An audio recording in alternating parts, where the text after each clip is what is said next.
এক মিনিট বুঝেন, আপনিও বুঝতে পারবেন যে আপনার ইবাদত, আপনার তওবা কবুল হয়েছে কি হয়নি।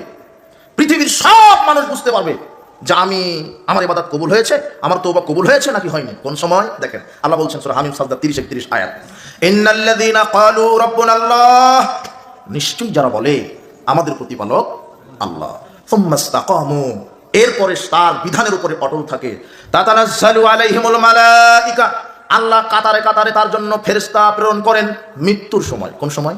মৃত্যুর সময়।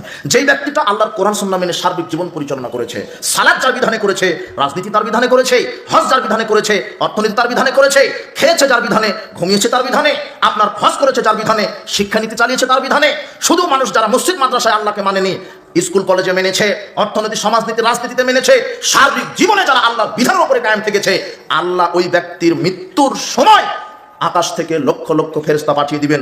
তারা এসেই একেবারে টাটকা জীবিত মানুষকে বলবেন, আবশির বিল্লাযী, তুমি সুসংবাদ গ্রহণ করো কিসের?